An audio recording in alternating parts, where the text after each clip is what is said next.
Amém.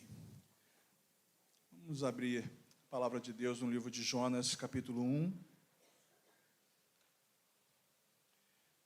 Quando o Senhor despertou o desejo no meu coração de meditar sobre os profetas, eu sabia que a gente não ia conseguir pregar em todos os textos proféticos do Velho Testamento, né? Seria uma tarefa para mais de anos. Então eu preparei o meu coração para que em cada profeta a gente pudesse usar ali 2, 3 textos bíblicos, não necessariamente numa ordem cronológica. Eu pegaria Isaías e pregaria num texto de Isaías, depois eu prego em Jeremias, depois eu prego em Miqueias, em Amós, Sofonias. Posso pregar lá em Elias, não temos um livro de Elias, mas temos a história de Elias sendo compartilhada ali. Só que, como o início desse projeto calhou de cair exatamente no mês de missões, a gente vai abordar de início Jonas. Afinal de contas, a história de Jonas tem muito a ver com a história missionária e com o chamado que Deus tem para cada um de nós. E em Jonas, numa exceção ao que vai acontecer com outros profetas, a gente consegue abordar toda a história de Jonas, porque cada uma das próximas 4 mensagens, incluindo a de hoje, a gente vai pregar em um dos capítulos de Jonas. Então, o começo da nossa caminhada pelos profetas vai ser conhecendo Jonas e sabendo o que Deus tem para nós através dessa vida. E por isso, hoje leremos o capítulo 1 de Jonas, são 17 versos, e aprenderemos um pouquinho o que Deus tem a nos dizer nesses 17 versos. A palavra de Deus diz assim, Jonas, capítulo 1, nós leremos todo o capítulo. O Senhor deu essa mensagem a Jonas, filho de Amitai. Apronte-se e vá à grande cidade de Nínive. Anuncie meu julgamento contra ela, pois vi como seu coração é perverso. Jonas se aprontou, mas foi na direção contrária, a fim de fugir do Senhor.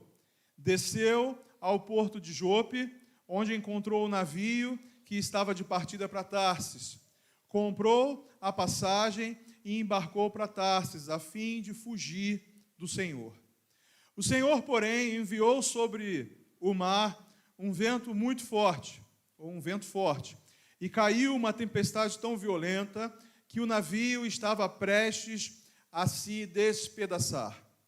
Com muito medo, os marinheiros clamavam a seus deuses para que os socorressem e lançaram a carga ao mar para deixar o navio mais leve. Enquanto isso, Jonas dormia profundamente no porão. Então o capitão desceu para falar com ele. Como pode dormir numa situação dessas? Disse, levante-se e ore ao seu Deus. Quem sabe ele prestará atenção em nós e poupará a nossa vida. Então a tribulação tirou sortes para ver qual deles havia ofendido os deuses e causado a terrível tempestade. Quando tiraram as sortes, elas indicaram que Jonas era o culpado. Por que essa terrível tempestade veio sobre nós? Perguntaram. Quem é você? Qual a sua profissão? De onde você vem? Qual é a sua nacionalidade? Jonas respondeu, sou hebreu e adoro o Senhor, o Deus dos céus que fez o mar e a terra. Os marinheiros ficaram apavorados quando ouviram isso, pois Jonas já havia lhes contado que estava fugindo do Senhor. Por que fez uma coisa dessas, disseram. E visto que a tempestade piorava cada vez mais, perguntaram-lhe, o que devemos fazer com você para que a tempestade se acalme? Jonas respondeu, joguem-me ao mar e ele voltará a ficar calmo. Eu sei que essa terrível tempestade é culpa minha.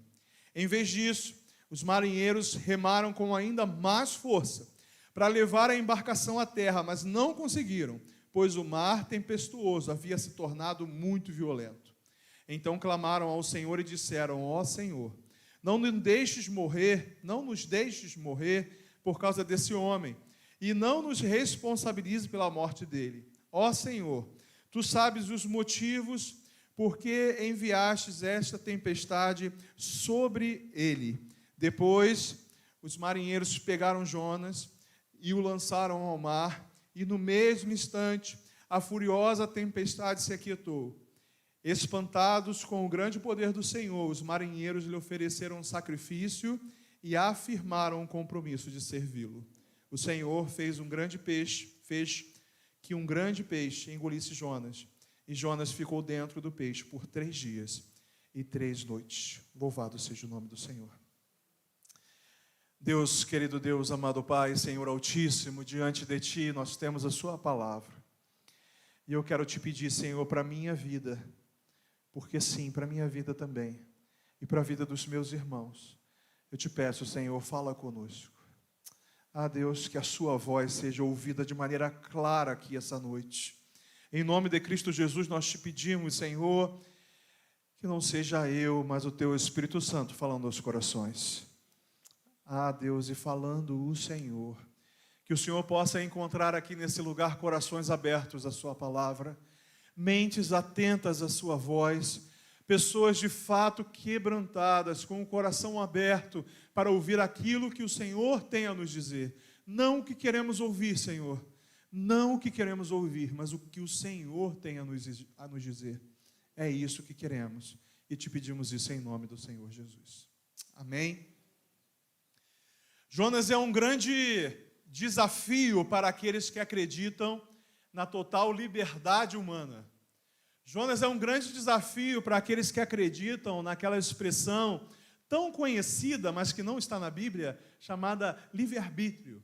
Afinal de contas, Jonas é um sacerdote, ou melhor, Jonas é um profeta, e esse profeta que vai ser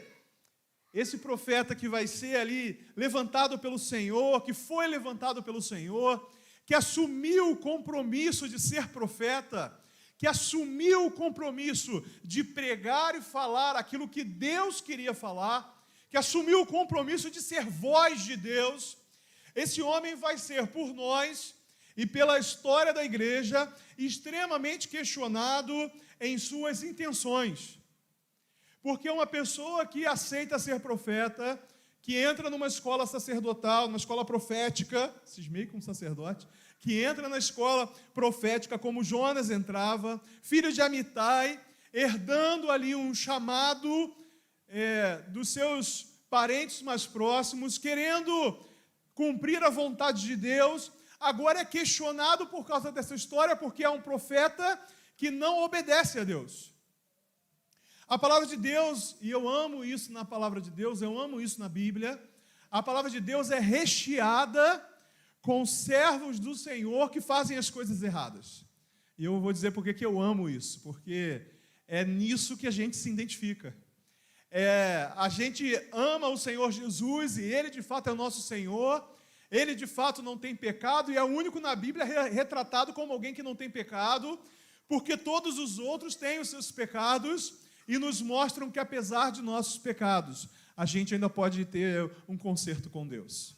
Apesar dos nossos erros, a gente ainda pode ter uma realidade de vida diferente. E Jonas, como muitos outros, vão nos ensinar isso. Mas o começo da história de Jonas é exatamente o começo de alguém que parece não querer fazer a vontade de Deus, mas quer fazer a sua própria vontade. A palavra de Deus nos diz que Deus chama Jonas. Como é que foi o seu chamado, meu querido? Como é que Deus te chamou? Como é que Deus chamou você pelo nome e disse, é aqui que eu te quero, é aqui que você vai glorificar o meu nome? Como foi a sua vocação? Como Deus despertou no seu coração o propósito que Ele tem para você? A palavra de Deus nos diz que Jonas já é um profeta, mas o Senhor dá um chamado bem claro para Jonas. E eu já disse isso aqui outras vezes e repito, eu tenho convicção de que muitos crentes não fazem a vontade de Deus, não é porque desconhecem a vontade de Deus, mas porque escolhem ser desobedientes. E escolhem ir na direção contrária, escolhem fazer aquilo que Deus não mandou fazer. Eu não sei se essa motivação de Jonas para ser profeta, e eu quero questionar isso no começo desse livro, se a motivação de Jonas para ser profeta era por causa da evidência. Porque um profeta era uma pessoa evidente, um profeta era alguém que chegava na frente das pessoas e compartilhavam da palavra de Deus, era o homem do qual saía da boca as famosas palavras, assim diz o Senhor. E a gente vai ver essas palavras sendo repetidas por todos os profetas que o Senhor vai nos levar a conhecer durante essa série de mensagens. Por que então que diante do chamado de Deus, Jonas desobedece? O chamado de Deus para Jonas, a vocação de Jonas, a missão que Jonas recebe, ela é muito clara e não deveria ter sido questionada. A Bíblia fala que Deus fala para Jonas no verso 2: apronte-se, apronte-se, prepare-se, olha, forge aí a sua espada, prepare aí a sua palavra. E quando eu falo de espada, obviamente estou falando da palavra de Deus. Prepare-se aí, prepare-se para aquilo que eu vou fazer com que você, onde você vai estar. Você vai ser enviado para um determinado lugar, mas a primeira palavra de Deus para Jonas é: prepare-se. Irmãos, eu quero acreditar que Deus tem um propósito para cada um de nós, amém? Eu quero acreditar que Deus tem um propósito para a minha vida e tem um propósito para a sua também. Tem um ministério, tem uma vocação. Deus tem um sonho para você, Deus tem um sonho para a sua família, Deus tem um lugar para você no reino de Deus, aleluia por isso, porque esse reino de Deus tem um lugar para você. Mas eu quero entender nesse texto que o Senhor está nos mandando aprontar. Deus está mandando a gente se preparar para aquilo que Deus tem preparado para nós. Talvez a preparação seja um seminário, talvez a preparação seja uma vida de oração mais constante, talvez a preparação seja uma motivação de você e da sua família em direção ao centro da vontade de Deus, seja tornar a sua casa tão abençoada quanto é a igreja no domingo à noite, tornar o seu lar um lugar onde a glória de Deus habita, onde a palavra de Deus é lida, onde a presença de Deus é buscada, onde o Espírito de Deus é chamado e vive nos corações, onde o nome do Rei é adorado. Eu quero crer que o Senhor quer nos preparar, mas antes de nos usar, a gente precisa nos afiar para aquilo que Deus tem a fazer em nossas vidas. A gente precisa nos modelar, a gente precisa se modelar diante da vontade de Deus. Eu não sei quantos irmãos gostam de cozinha, gostam de cozinhar, ou cozinham porque são obrigados a fazer. Eu não sei quantos irmãos vivem essa realidade, mas eu sei que talvez você já tenha tido a experiência de tentar cortar alguma coisa com uma faca que não está afiada. Misericórdia, que tribulação. Você faz, e aí você acha: será que eu estou com pouca força no meu braço? Não é possível. E aí você tenta, e a bendita da carne não corta, o bendito do legume parece resistente, parece que você está cortando borracha, porque a faca não está afiada. E aí você vai, afia a bendita da faca. A última vez que eu fiz isso, eu levei todas as facas de casa para afiar.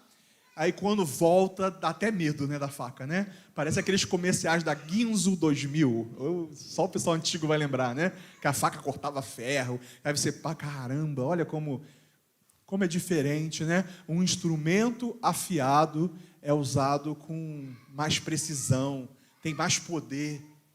Irmãos, ainda não somos, mas seremos instrumentos afiados na mão do Senhor. Se você se preparar, se você buscar a presença de Deus, é por isso que Deus fala para Jonas: não vá correndo não se desespere, não vá sem preparo, não vá desesperadamente, não faça de qualquer maneira.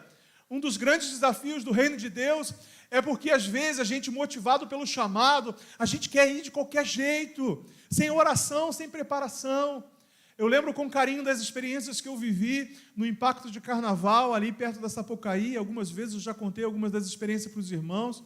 E aí eu, Renata, alguns amigos, nós ainda não éramos casados. E eu lembro quando eu cheguei pela primeira vez, a Renata já tinha ido 1 ano sem mim, porque eu estava trabalhando, e no 2º ano eu fui já com ela e com os nossos amigos. E eu cheguei lá me sentindo ainda tão despreparado. Eu conhecia a Bíblia, eu já era um estudante da palavra, mas eu ainda não tinha me preparado em oração. E eu lembro que a dedicação que o Senhor fez a nós naquela noite, antes de sairmos para o impacto de evangelismo. Foi uma preparação de oração, moldando o nosso caráter conforme a vontade de Deus. Eu fui exortado de várias maneiras diferentes, e quando a gente saiu naquela primeira noite, a gente percebeu que Deus tinha um propósito para cada um de nós, mas antes de nos usar, Ele queria nos preparar. Antes de usar você para tudo que Deus tem, Ele quer preparar você. É por isso que Ele fala: olha, apronte-se e vá à grande cidade de Nínive. E aí está o problema desse chamado. Não porque Deus errou, porque, aliás, quando a gente desobedece, a gente está dizendo que Deus está pensando errado. Quando a gente desobedece, a gente diz assim: mas será que é isso mesmo? É isso que Deus quer? Deus, o Senhor tem certeza?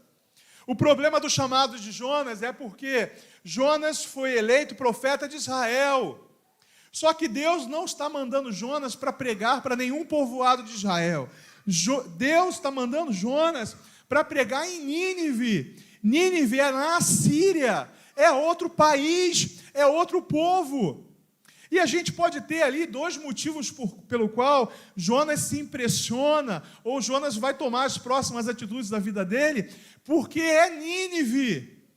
É Nínive. Eu sei que a gente é Rio de Janeiro e está acostumado com cidade assim, extremamente, um ambiente de pecado muito grande, né? Você já teve que trabalhar, eu espero que você nunca tenha ido ver, pelo menos não depois de ter se convertido, mas você já teve que trabalhar no centro da cidade no carnaval? Você já teve que estar no meio do Rock in Rio, né, Rafael?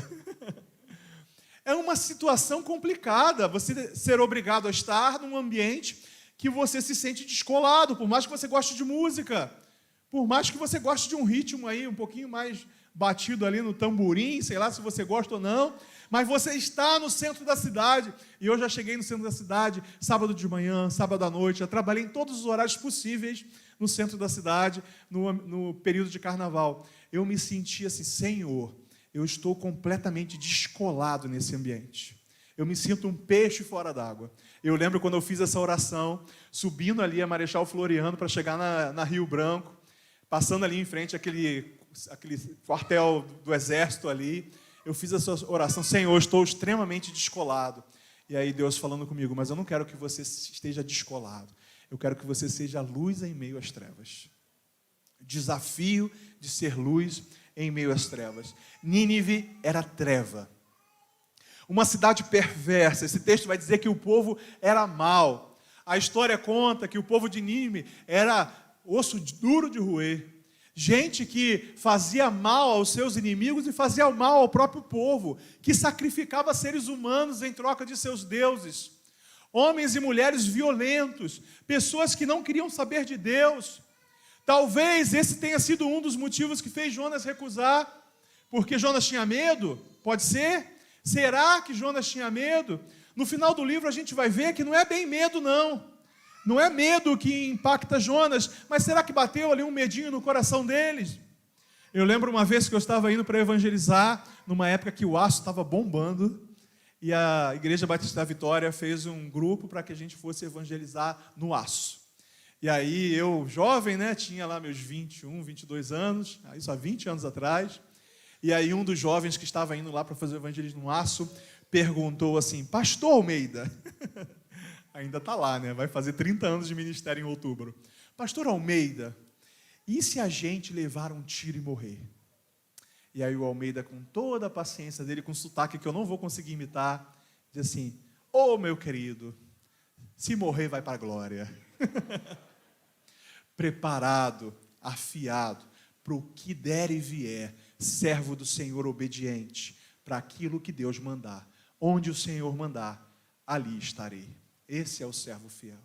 Porque não é o servo fiel aquele que vai para onde quer, que exerce a função que quer, que exerce a função que tem vontade de exercer, que acha tão bonito ser ministro de louvor. Eu quero ser ministro de louvor também, ainda que não seja esse o seu propósito, o seu chamado, a visão de Deus para você, ainda que não seja o dom que Deus tem para você. Eu adoraria, eu falava isso com a minha esposa essa semana, adoraria ter uma voz lindona para cantar. Eu tenho um irmão em Cristo que está passando por um período de disciplina, mas quando ele sair desse período de disciplina, eu creio que ele vai sair, eu quero chamar ele para cantar, que tem uma voz linda, e eu fico: caramba, como eu queria ter a voz dele, como eu queria cantar igual a ele, mas não canto, não foi o chamado que Deus me deu. Eu chamei Tayane para cantar hoje de manhã, porque eu não conseguia cantar aquela canção, e nunca vou conseguir, porque é uma canção alta, porque não é o meu chamado, não é o que Deus tem para mim. Como é bom a gente se sentir afiado e preparado pelo Senhor. Deus já tinha observado aquela cidade, sabia que era uma cidade violenta, sabia que o risco existia, e por isso ele chama Jonas para ir naquela cidade. Tem uma outra razão pela qual talvez Jonas tenha torcido o nariz para os chamados de Deus. Aquele não era o povo santo de Deus. Aquela não era a nação escolhida pelo Senhor. Eles não eram descendentes de Abraão. E você sabe que esse povo de dura serviço, que é o povo de Israel, e eu estou falando isso porque o próprio Deus diz isso a eles, um povo difícil de se inclinar, era sim o povo escolhido por Deus, e eles tinham um orgulho nacional muito grande. Eles tinham uma alegria muito grande de serem povo de Israel, de serem povo de Deus. É por isso que esse povo fala assim: nós fomos os eleitos e escolhidos de Deus. O que é que eu vou fazer lá em Nínive? O que é que eu vou fazer na Praça do Redondo se nós já fomos escolhidos? Aleluia! Nós vamos morar no céu, que os outros se percam. Amém? Ai, que susto, pensei que alguém ia falar amém. Nós já fomos escolhidos por Deus, estamos vivendo uma glória, que culto maravilhoso, que bênção. Eu quero que os nossos vizinhos vão tudo para o inferno. É assim, irmãos? Não, não é. Irmão, se a graça me alcançou e a graça é maravilhosa, eu quero compartilhar a graça de Jesus. Aquilo que está enchendo a minha vida, eu quero transbordar na vida dos meus irmãos, e é isso que a gente precisa viver. Esse povo era perverso, sim. Deus mesmo fala para Jonas: é um povo perverso, mas eu quero que você vá lá e anuncie. Anuncie, irmãos. É não se esquecer da missão. Não se esquecer que enquanto nós estamos aqui e temos a obrigação dada por Deus de anunciar a palavra de Deus para o nosso bairro, sair de nossos lares, sim, e visitar o doente. Sair de nossos lares, sim, e visitar o desanimado. Sair de nossos lares, sim, e alcançar aqueles que estão perdidos. O Senhor quer isso para cada um de nós. O Senhor quer isso para a nossa igreja. O Senhor tem nos chamado para esse propósito. Não podemos esquecer a missão. O que é que Jonas faz? Verso 3. Jonas se apronta. Do jeito dele. Jonas se apronta, mas vai na direção contrária. E sabe o que vai acontecer agora na vida de Jonas? Uma sucessão de quedas. Eu sei que é usar a palavra de uma maneira assim bem simplória, mas tudo que acontece na vida de Jonas, tudo que acontece na vida de Jonas de agora em diante é ladeira abaixo. A partir do momento que você tenta desobedecer a Deus, a partir do momento em que Deus anuncia a você aonde Ele quer você e como Ele quer te usar, e você tenta dizer não para Deus, vai haver uma sucessão de quedas. A Bíblia fala, e eu acho isso muito interessante, que Jonas vai para o sentido contrário para fugir. Ele desce ao porto de Jope, depois ele desce para o navio, depois ele desce para o porão e depois o navio desce para Tarsis. É uma sucessão de quedas. Ele está no lugar e é para ele ir para cima no mapa, para ele chegar em Nínive, ele vai para o sentido contrário, vai para Jope, que é para baixo. Ele desce até o navio, a palavra de Deus usa essa expressão. Depois de descer o navio, ele desce para o porão, porque ele vai ser encontrado no porão. A Bíblia fala que esse navio vai descer para Tarsis. Ou seja, tudo o que vai acontecer na vida de Jonas é descendo. Depois ele vai ser jogado no mar, ele desce para o mar, e depois ele desce para a barriga do peixe. Quando a Bíblia fala que um abismo chama outro abismo, não é brincadeira. Quando a Bíblia fala que você vai viver, se desobedecer ao Senhor, uma sucessão de quedas, não é brincadeira. É por isso que temos muitos que estão como mortos, porque estão contrariando a vontade suprema do Senhor, contrariando a vontade de Deus para as suas vidas. É por isso que nós temos uma sucessão, uma série de pessoas dentro das igrejas, mas que estão distantes de Deus. Nós temos um monte de gente na barriga do peixe dentro de nossas igrejas. A palavra de Deus vai nos dizer que ele então embarca, vai no sentido contrário, mas Deus que não pode retribuir, não pode presentear desobediência, Deus que não vai prestigiar desobediência com bênção, ele envia sobre o mar um vento muito forte. Um vento muito forte é enviado sobre o mar. Você já passou algum momento na sua vida que você tem a sensação que você está num mar revolto? Você já viveu momentos em sua vida que você teve a sensação de que era turbulência atrás de turbulência? Existem turbulências e tempestades que são propósitos de Deus para o nosso crescimento. A gente vê isso na tempestade que Jesus acalma. Lembra? Os discípulos não haviam desobedecido a ordem do Senhor. Pelo contrário, Jesus tinha dito, vamos atravessar. E eles obedecem o Senhor e enfrentam uma tempestade. Essa tempestade é uma tempestade para a glória de Deus. É uma tempestade que vai fazer com que aqueles discípulos cresçam.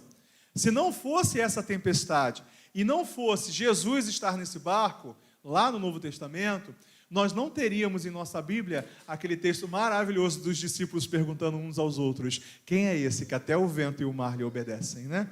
É para a glória de Deus. Às vezes você passa tempestades em sua vida que querem fortalecer a sua fé, que querem moldar o seu caráter, querem fazer você crer no poder de Deus. Então existe esse tipo de tempestade. Mas também existe um tipo de tempestade que Deus manda por causa da nossa desobediência. Existe um tipo de tempestade que nos alcança porque somos cabeça dura, porque a gente ouve a voz de Deus e entende o que Deus quer para nós, mas a gente decide fazer o contrário. Existe um tipo de tempestade e eu quero que você saia dessa tempestade. Eu quero que você viva uma outra realidade. Essa é a vontade do Senhor para você, era a vontade do Senhor para Jonas. Existe esse tipo de tempestade que é a recompensa pela desobediência. O salário do pecado é a morte, isso é um conceito eterno, não vai mudar por causa de você. Não vai mudar porque o seu nome, por causa do seu sobrenome, não vai mudar porque você é bonitinho, não vai mudar porque você tem dinheiro. O conceito eterno de Deus diz que o salário do pecado é a morte, e isso alcança todo mundo. Essa tempestade é uma tempestade de morte, porque é uma tempestade de desobediência, de afastamento de Deus. Aliás, isso responde a uma pergunta que sempre nos fazem como crentes. Se Deus é bom, por que existe tanto sofrimento no mundo? Existe tanto sofrimento no mundo porque o mundo jaz no maligno. O mundo jaz em desobediência. O mundo escolhe errado. O mundo faz opções erradas, e todas as opções que o mundo faz, fazem o mundo descer cada vez mais. O fim desse abismo é o inferno, é uma condenação preparada para todo aquele que não crê, para todo desobediente, para todo rebelde, que passa a sua vida inteira em rebeldia contra Deus. O inferno existe, por mais que ele não seja muito pregado, porque pregar sobre o inferno não enche igreja. Pregar sobre o inferno não atrai multidões. Mas ele existe, é real, como o diabo é real, como Deus é real. E esse inferno tenta tragar todos aqueles que são desobedientes. Mas eu clamo ao Senhor que esse espírito de desobediência vai sair de nossos corações. E o Senhor vai levantar um povo obediente, servo dele, aqui desse lugar. E nós vamos alcançar vidas e corações para a glória do Senhor. Nós não vamos fugir de Nínive, nós vamos entrar em Nínive e vamos pregar a palavra de Deus e pessoas vão se converter. Eu creio assim. O Senhor envia um forte vento sobre eles. Eles estão prestes a ser despedaçados. Prestes a ser despedaçados. Aí eu quero que você esqueça um pouquinho Jonas e se concentre nos homens, nos marinheiros que estavam naquele barco. A Bíblia fala que quando a tempestade está ali desesperada, os marinheiros estão desesperados, a tempestade está cada vez mais forte. A Bíblia fala que eles fazem o que foram ensinados a fazer. E o que eles são ensinados a fazer? Cada um clama para o seu Deus. A Bíblia usa letras minúsculas para destacar que esses deuses não é o Deus verdadeiro. Você lê isso e você sabe que eles não estão clamando a Yahvé, não estão clamando ao Deus de Israel, não estão clamando ao Senhor, Pai de nosso Senhor Jesus Cristo, ou a Jesus Cristo, ou ao Espírito Santo. Eles estão clamando cada um a um Deus falso, porque é isso que eles creem, é nisso que eles creem, é essa convicção que eles aprenderam. Então, eles estão clamando cada um a seus deuses. Resolve alguma coisa? Não resolve nada. Aliás, desde os Salmos já não resolve nada. O Salmo vai dizer: eleva os meus olhos para os montes, de onde me vem o socorro? Os montes eram os lugares dos templos pagãos. Os montes eram o lugar dos templos, de uma maneira geral. Naquela época, muitos templos eram colocados nos montes. Há vários deuses. E o salmista olha para os montes e diz: eleva os meus olhos para os montes. De onde me virá o socorro? Às vezes a gente acha que o socorro vem do monte, né? Quando a gente lê esse texto, mas não é. De onde pode vir o socorro se os montes estão recheados de altares pagãos? Se os montes estão recheados de falsos deuses?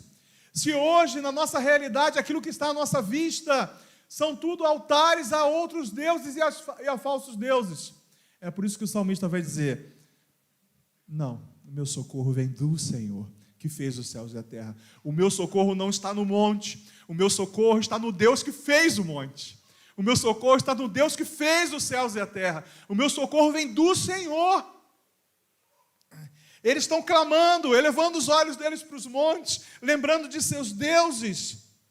Mas guarde essa informação desses homens clamando cada um para o seu Deus, porque você vai ver, irmãos, isso é impactante para mim. Você vai ver quando alguém faz com simplicidade aquilo para o qual foi chamado, como Deus multiplica em poder a vida daquela pessoa. Olha o que vai acontecer. Jonas dormia, Jonas é acordado. O capitão do barco fala: você está doido, está dormindo, a gente está quase morrendo aqui, você está dormindo, levante-se, clame ao seu Deus. Tiram sortes e Deus calha de querer usar aquele instrumento de sorte para apontar para Jonas. Ou seja, vamos tirar aqui no palitinho, vamos ver quem é que vai ser jogado no mar. E Deus, aprove Deus que Jonas seja revelado ali como a pessoa que está em desobediência. E aí, esses marinheiros perguntam para Jonas. Eles dão a oportunidade de Jonas fazer aquilo que Jonas deveria estar fazendo em Nínive. Presta atenção nisso. A Gabi é linda, até o chorinho dela é bonitinho. Mas presta atenção nisso. Esses marinheiros, eles dão a oportunidade para Jonas fazer aquilo pelo qual ele foi chamado. Porque eu queria chegar ali na Praça do Redondo, ser cercado por aquelas pessoas que estão ali, ou na esquina da Rua 5, que está virando um ponte agora, domingo à noite também. Eu queria chegar ali, ser cercado por essas pessoas, e as pessoas perguntarem para mim assim, o que perguntam no verso 8. Por que essa terrível tempestade veio sobre nós? Quem é você? Qual a sua profissão? De onde você vem? Qual é a sua nacionalidade? Eu queria que eles perguntassem para mim. De onde você vem? Qual é a sua missão? Qual é seu Deus? Qual é a sua história? Eu queria, porque se me perguntasse, eu contaria para eles que a minha história é uma história de morte e perdição até o dia que eu encontrei Jesus. E de vida e salvação a partir do momento que eu encontrei Jesus. Eles dão para Jonas toda a oportunidade. Sabe aquilo que a gente anseia, e principalmente os irmãos do evangelismo, propósito do evangelismo, que ardem o seu coração em pregar a palavra de Deus? Sabe aquilo que a gente chama de oportunidade que Deus dá? Já ouviu essa expressão? De você estar num lugar e alguém mencionar, falar de Deus, falar de igreja, falar do mundo perdido, falar de pecado, e você, opa, é a minha chance, é agora que eu vou falar, Jesus morreu pelo seu pecado.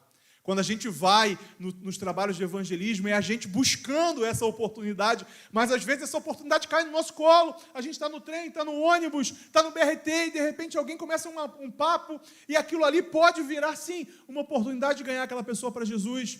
Quando eu vou no Impacto, lá no Jardim da Saudade, no dia de finados, a gente chega e a gente tenta buscar uma oportunidade, puxar um assunto, a pessoa está lá chorando por causa de um ente querido, e a gente chega, rapaz, como é que ele era? Você está aqui, é sua mãe, é seu tio?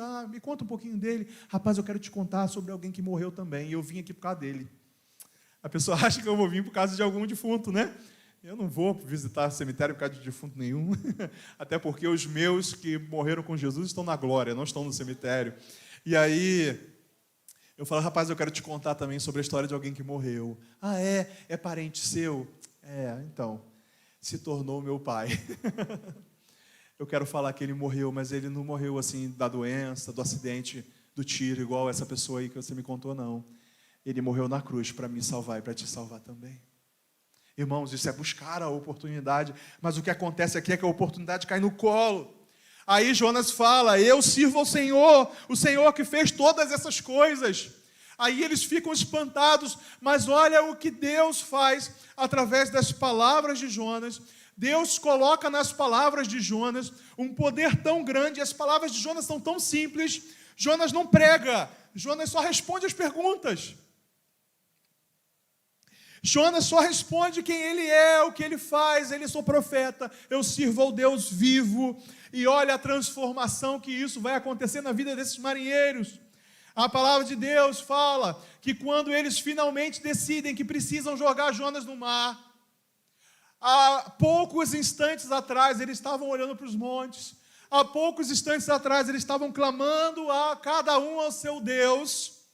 Mas no verso 14 a Bíblia fala que esses mesmos homens clamaram ao Senhor. Você viu o que aconteceu? Eles foram alcançados pelo poder do verdadeiro Deus. Eles passaram a crer e a direcionar as suas orações não para falsos deuses, mas para o Deus verdadeiro. No verso 14 ele diz, ó Senhor, não nos deixe morrer. Ó Senhor, Tu sabes o que motivou isso. E quando eles jogam Jonas no mar e vê o mar se acalmar, o verso 16 vai dizer, eles ficaram espantados com o poder do Senhor. Os marinheiros ofereceram sacrifício ao Senhor e firmaram um compromisso de servir ao Senhor. Eles foram alcançados só porque Jonas soltou uma meia dúzia de palavras ali, respondendo as perguntas que eles haviam feito a Jonas. Irmãos, o mundo está clamando e está questionando um monte de coisa. Existe gente aí fora questionando a razão da sua própria vida. Existe gente aí fora pensando em dar fim à sua própria vida. Nós estamos no mês de setembro, mês de conscientização contra o suicídio. É o Setembro Amarelo, não é isso? Estou enganado? Não, estou certo.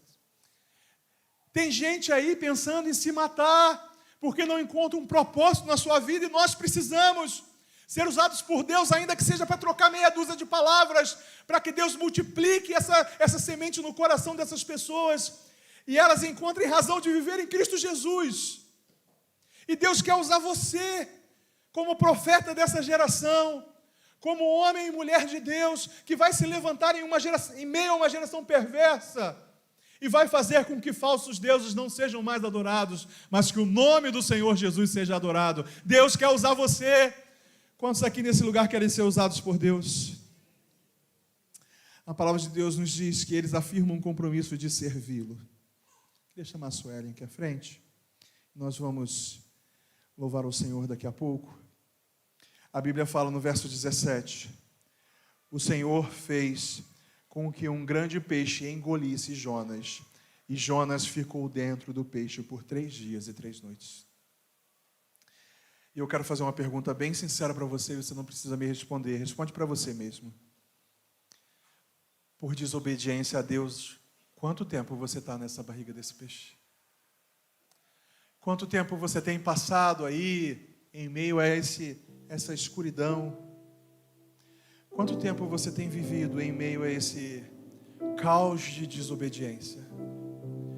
Quanto tempo você está vivendo nessa tempestade porque você sabe exatamente o que Deus quer?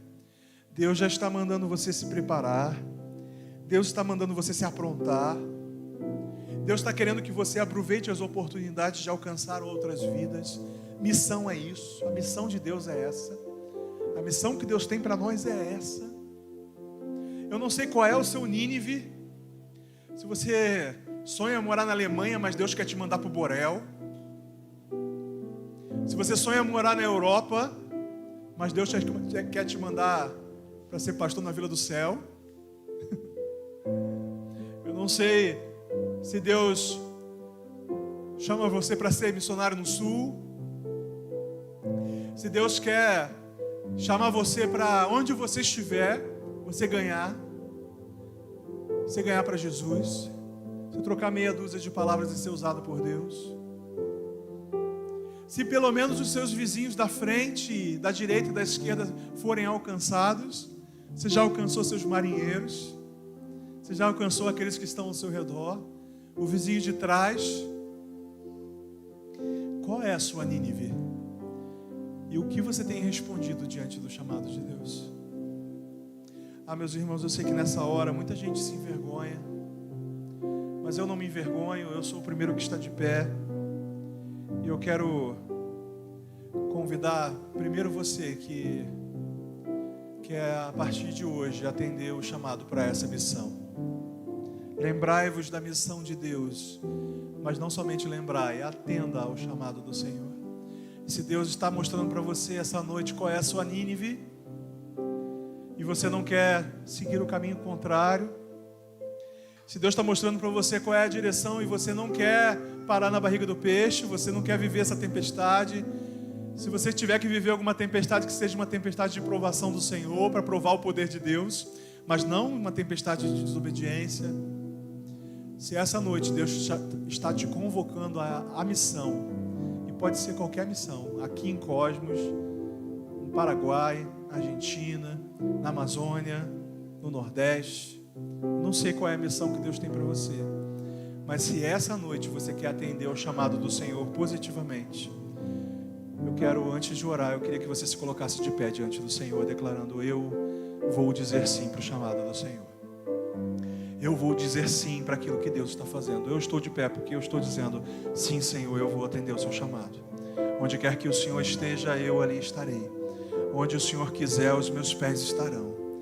Onde o Senhor quiser que eu fale, eu falarei. Pode ser em Cosmos, ou se o Senhor quiser me mandar para alguma comunidade do Rio de Janeiro, para alguma comunidade ribeirinha, aonde o Senhor quiser, eu vou estar. Então, se você quer dizer sim para o Senhor, fique de pé como esses que já estão de pé, e nós vamos orar pela sua vida.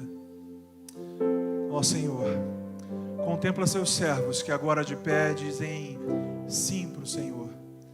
Que o Senhor abençoe a cada um desses. Eu não sei se a missão deles é em Cosmos, ou se a missão deles é no Afeganistão, se a missão deles é na Vila Minha Pátria, se a missão deles é na Cristolândia. Eu não sei se a missão deles é em outro estado, em outro país, se a missão deles é na vizinhança. Eu não sei qual é a missão deles, mas o Senhor sabe, porque foi o Senhor que chamou. Foi o Senhor que chamou eles agora, Senhor. Foi o Senhor que motivou o coração deles a estarem no centro da sua vontade, a viverem a sua vontade, o seu querer. Então, Senhor, não são Jonas. Serão a partir de hoje consagrados profetas do Senhor para estarem onde o Senhor quiser que eles estejam. Age, Senhor, na vida deles, responde a eles. Usa, Senhor, cada palavra deles com poder e grande glória, para que marinheiros se convertam, para que as pessoas ao redor percebam em poucas palavras o Deus que eles servem, o Deus poderoso que eles servem. E é isso que eu te clamo: reveste eles de poder, Senhor, para serem testemunhas onde eles estiverem, que sejam testemunhas vivas do seu poder e da sua glória. E eu te peço isso em nome do Senhor Jesus. Em nome do Senhor Jesus. Amém. Você pode se sentar. Eu quero fazer um outro convite. E agora eu quero fazer um convite para você. A gente tem alguém aqui que quer hoje entregar a sua vida para Jesus. Me perdoem, mas eu preciso usar meia dúzia de palavras para, quem sabe, você não seja hoje um desses marinheiros que a partir de hoje vai clamar o nome do Senhor como seu Senhor e Salvador. Então, como Jonas, quero aproveitar essa oportunidade de perguntar a você: está fazendo falta Jesus na sua vida? Está fazendo falta uma vida sem Jesus? Está fazendo falta você ainda não ter Jesus como centro de tudo? E não tem nada de vergonhoso em você reconhecer que de repente Jesus ainda não é o centro da sua vida. Não tem não, tá? Todos nós aqui um dia reconhecemos isso. Todo mundo que está aqui um dia percebeu assim: Jesus ainda não é o centro da minha vida. O centro da minha vida ainda sou eu. O centro da minha vida ainda são as minhas vontades. Então não tem problema de você reconhecer isso hoje não. Se hoje você reconhecer e deixar Jesus entrar nesse trono aí da sua vida. Se hoje você abrir a sua vida para receber Jesus e deixar que Jesus seja o rei da sua vida. O chamado é para isso. Então se tem alguém aqui hoje que quer a partir de hoje deixar Jesus ser o rei da sua vida, recebê-lo em sua vida como Senhor e como Salvador, eu quero convidar você, enquanto a igreja está orando, enquanto a igreja está de olhos fechados, eu quero convidar você a levantar uma de suas mãos assim e dizer assim: pastor, eu estou aqui e Jesus não é o centro da minha vida ainda, mas a partir de hoje ele se tornou. Se tem alguém assim que quer, Deus te abençoe, jovem. Louvado seja o nome do Senhor pela sua vida. Amém. E é engraçado, eu não quero constranger você não, mas sabe que quando eu olhei para você no começo do culto, Deus tinha falado que Ele tinha um propósito especial para a sua vida hoje? Tem mais alguém além dessa jovem que gostaria de, hoje, a partir de hoje, Deus vai se tornar o centro da sua vida? Você tem alguém aqui? Se tem, além dessa jovem, mais alguém? Levanta sua mão também como ela fez. Deus te abençoe. Deus, querido Deus, amado Pai, Senhor Altíssimo, nós consagramos ao Senhor a vida da Isis, consagramos ao Senhor a vida da Sofia. Obrigado, Senhor, porque hoje o Senhor escreve o nome delas no livro da vida. Louvado seja o teu nome, Senhor, porque hoje o céu está em festa por duas filhas do Senhor que se reconciliam contigo. Ah, Deus, obrigado, Senhor, porque o Senhor agora, e elas declaram isso, é o rei da vida delas, o centro da vida delas. Ajude, Senhor, a sua igreja a ajudá-las. Ajude, Senhor, a cada um de nós a discipulá-las, a caminhar com elas. Senhor, que para a glória do seu nome, a gente veja, Senhor, a grande obra que o Senhor vai fazer na vida de cada uma delas. Senhor, eu não sei quais são as lutas e os problemas que elas têm vivido, mas eu sei que o Senhor tem poder para agir em cada uma dessas lutas, que o Senhor tem poder para agir, Senhor, em cada uma dessas dificuldades. O Senhor vai acalmar essa tempestade, Senhor. Nós cremos assim, nós as abençoamos, e o Senhor derrama do teu Espírito sobre a vida delas. Nós te pedimos isso em nome do Senhor Jesus. Amém? Amém. Louvado seja o nome do Senhor.